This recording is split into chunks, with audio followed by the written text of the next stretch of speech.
Prince Edward and Duchess Sophie's royal evolution from PR blunders to unsung heroes. The Duke and Duchess of Edinburgh have been married for 25 years. This June will make exactly 25 years. It is set to be a year of milestones for the Duke and Duchess of Edinburgh, starting with Prince Edward's 60th birthday on Sunday the 10th of March. You are highly welcome to Royal Heralds. Please kindly subscribe to our channel, like, comment and click on the notifications button for more news. In June, Edward and Sophie will mark their 25th wedding anniversary, and in December, their daughter, Lady Louise Windsor, turns 21. While the Duke and Duchess of Edinburgh are lauded for their commitment to their royal duties, quietly traveling all over the country and overseas, the pair have gone through their own evolution. Often referred to as the unsung heroes of the royal family, it hasn't always been plain sailing for Edward and Sophie. The then 22-year-old prince's decision to drop out of his military training with the Royal Marines in 1987, having completed 1/3 of the 12-month training, was reportedly met with disappointment. But despite reports that Prince Philip, Captain General of the Marines, was displeased, Edward saw that his father had not put pressure on him to change his mind. Edward went on to pursue his passion for the arts, having enjoyed amateur dramatics at Cambridge University. He worked as a theatre production assistant at the Really Useful Theatre Company before assisting in television production. However, Edward's first foray into his entertainment career was dubbed as a disaster by the press at the time. The prince came up with the Grand Knockout Tournament, better known as It's a Royal Knockout, which was televised in June 1987. It saw the likes of Prince Edward, Princess Anne, Prince Andrew and Sarah, Duchess of York dress up for a medieval tournament with a host of celebrities.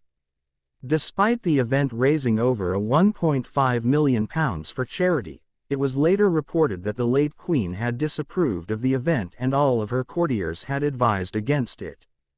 Next came Edward's production company, Ardent, set up in 1993 to produce documentaries and films on royal history. While a program about the prince's great-uncle Edward VIII, who famously abdicated to marry American divorcee, Wallis Simpson, was well received, Ardent Productions was considered a sad joke to those in the industry, according to The Guardian in 2002.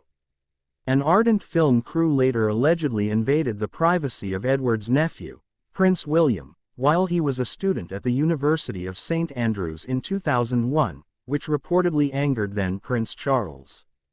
A year later, Edward stepped down from his role at the company to carry out royal duties full-time and support the late Queen.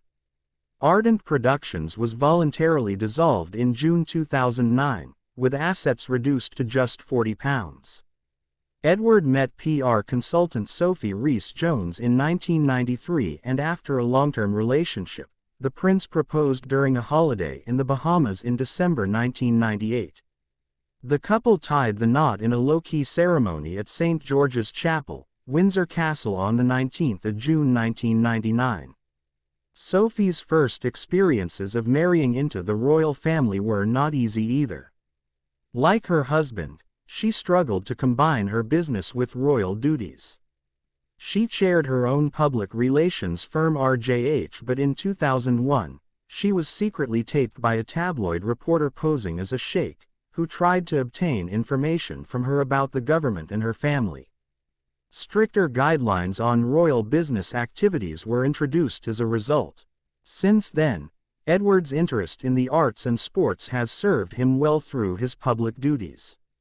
He took on many of his late father Prince Philip's patronages as he retired in 2017 and has long been involved with the Duke of Edinburgh's award, of which he became patron in March 2022 following being conferred with his new royal title. Meanwhile, former PR guru Sophie admitted the transition from her career to become a full-time working royal was a transition, telling the Sunday Times in 2020, "Certainly it took me a while to find my feet. The frustration was I had to reduce my expectations of what I could actually do.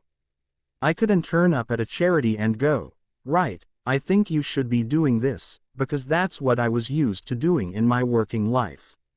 I had to take a really big step back and go, okay, they want you to be the icing on the cake, the person to come in to thank their volunteers and funders, not necessarily to tell them how to run their communications plan. Sophie, who shared a close bond with the late Queen, is dedicated to over 70 charities, focusing on supporting young people and children, as well as supporting people with disabilities and working towards gender equality. Royal photographer Tim Rook, who has traveled overseas with the Duchess since 2000, previously told Hello, she's great to work with and she understands the value to her charities of a nice photograph of her, but she gives her full attention to the people she's visiting or working with. She's very warm, there's a lot of hugging and it's all very genuine. You can see from the way she physically reacts to things she hears that she finds it moving and emotional.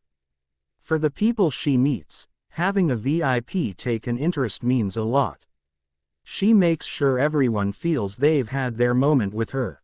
What can you say about this two pairs so far?